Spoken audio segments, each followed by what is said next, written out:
Hola,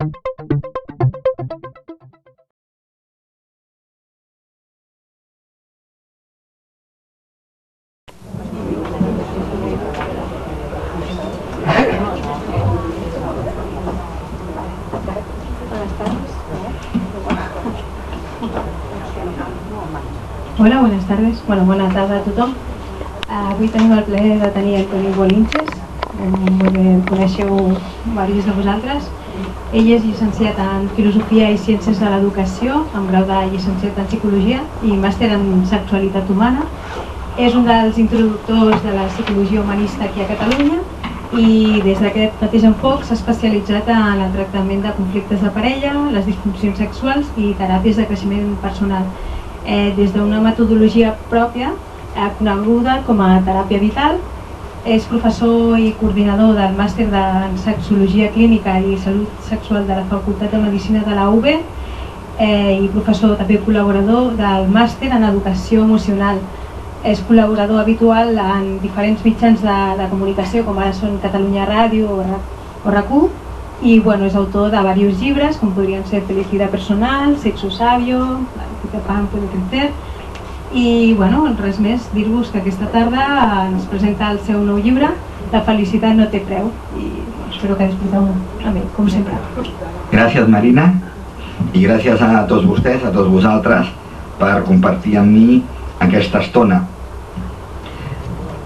La setmana passada està per aquí el Joan Armengol, estimat i eximi periodista, que em va presentar la setmana passada al Corte Inglés, però a banda de totes les presentacions que faig, sempre alhora els meus llibres inexcusablement els presento també a l'Excellence, perquè a l'Excellence em sento unit des del principi de la seva activitat. Em sembla una excel·lent idea la de l'Excellence, de crear una llibreria orientada a l'autoconeixement i al creixement personal.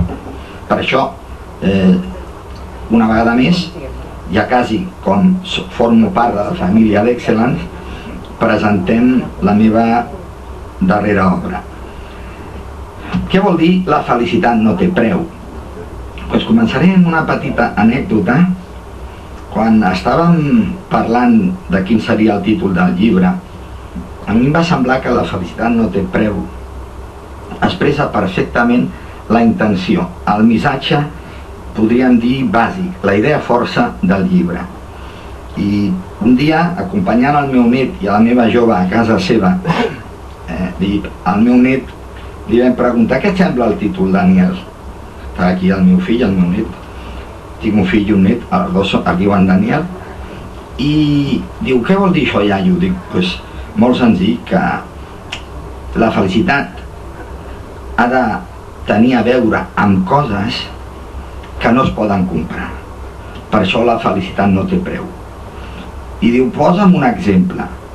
I aleshores li dic, mira, imagina't tu que ara a mi em donguessin 1 milió d'euros a condició de que no et pogués veure. Què et sembla que triaria? Aleshores ell mateix es va posar a riure i va entendre que hi ha coses tan importants que no es poden comprar amb diner. Per això la idea de la felicitat no té preu em sembla que és òptima per expressar la teoria humanista de la felicitat, que no depèn tant del que tens com del que ets i de com et relaciones amb les persones que estimes. Per això parlo de 9 variants diferents de la felicitat i relaciono cada una d'elles amb la teoria humanista de la felicitat. La primera reflexió inicial amb la que introdueixo el tema i a partir de la qual comentarem les 9 variants, diu així, amb la introducció.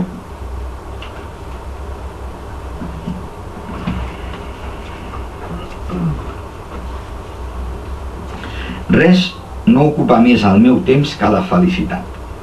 L'ocupa com a escriptor perquè és un dels meus temes preferits. L'ocupa com terapeuta perquè l'objectiu final del meu treball és facilitar la felicitat dels meus clients.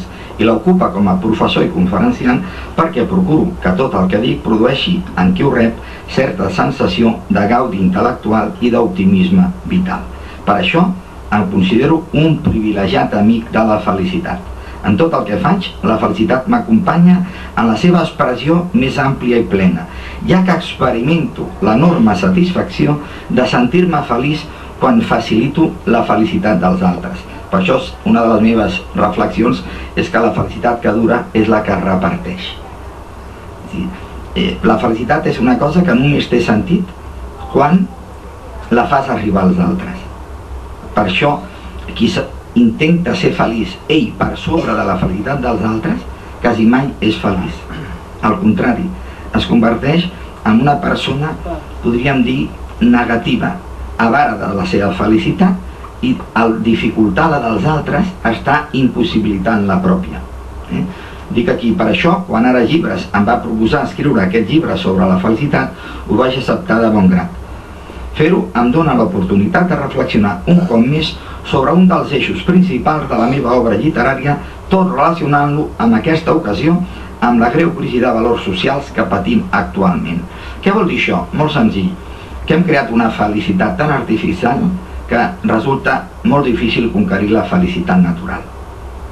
I per això, una vegada més, com psicòleg humanista convençut que la felicitat depèn més de com som que del que tenim i de les coses que podem compartir, que no pas de la que ens reservem només per nosaltres, associo la felicitat a 9 conceptes bàsics. La salut, els diners, el treball, la realització personal, l'amor, el matrimoni, l'amistat, la societat, la maduresa personal i després, i per acabar, unes citacions personals associant la felicitat a la teoria que jo plantejo el que va ser el meu segon llibre, La felicitat personal. Comencem pel primer element sobre el que es pot construir la felicitat, la salut. Tots els que esteu aquí sou molt joves, però quan jo era jovenet hi havia una cançó del maestro Chamarella que deia: 3 cosas hay en la vida, salud, dinero y amor. Val. Encara veig que algú la recorda. Molt bé. La salut, el diner i l'amor.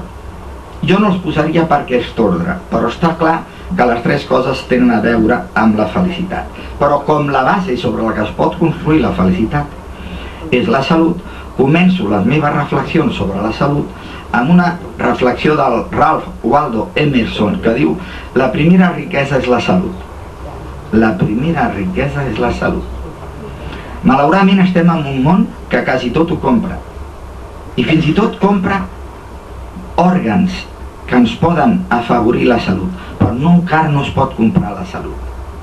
Pots comprar un ronyó, però aquest ronyó nou no et garanteix la salut. La gent està molt disposada a comprar amb diner fins i tot la salut, però per sort no es pot comprar tota la salut. El diner és un afavoridor d'un millor tractament, però curiosament l'home amb el seu comportament voluntari es converteix en facilitador de la seva salut o en dificultador de la seva salut. Un amic meu diu que l'home no es mor, sinó que l'home es mata. Tenim tantes conductes autodestructives que moltes vegades no morim, sinó que ens matem.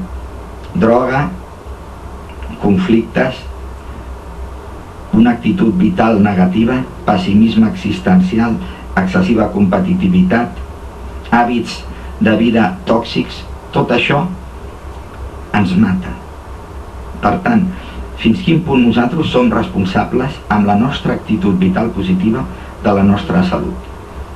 Per això és important recordar això, que la primera riquesa és la salut.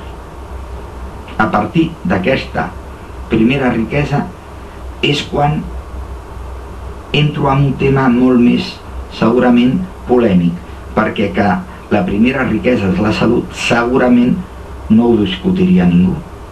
Estem d'acord? Ara anem al segon element, i aquest és el polèmic, els diners. Els diners com facilitadors de la felicitat.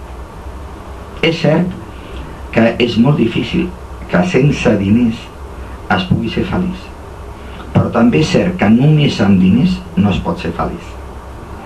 El diner ens permet tenir uns mitjans de confort comoditat i benestar material a partir del qual, amb el nostre model de societat, és factible ser feliç. Però, curiosament, un dels motius perquè en aquests moments ja existeixi tanta infelicitat existencial, sabeu quin és? Precisament que li hem donat massa importància al diner com a facilitador de la felicitat.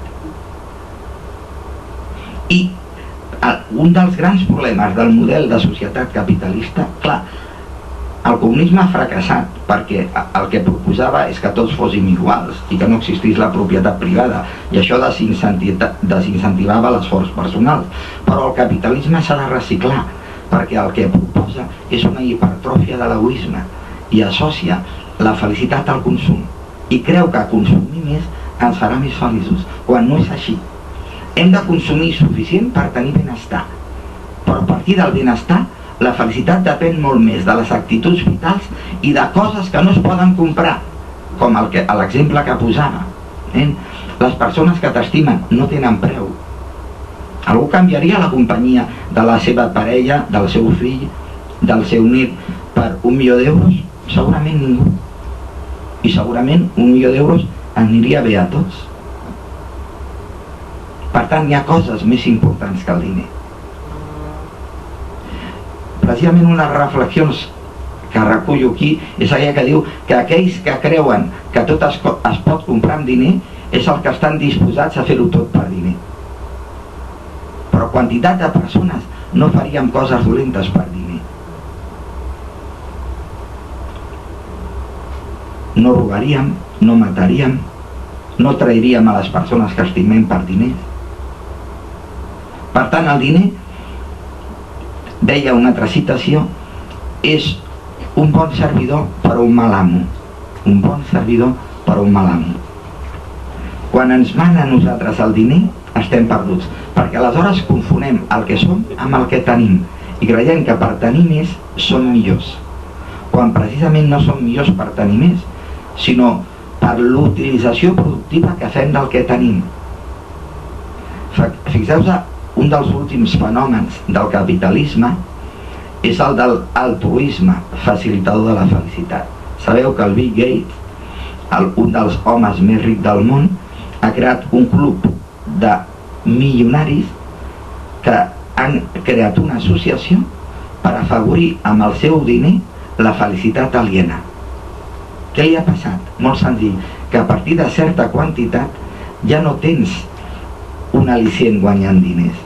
Perquè clar, quan ets pobre sí que necessites un mínim per viure bé, però quan vius bé te n'adones que per tenir més no ets més feliç. I el Bill Gates, què ha descobert? Que ha deixat de ser feliç guanyant i ha començat a ser feliç donant. Correcte?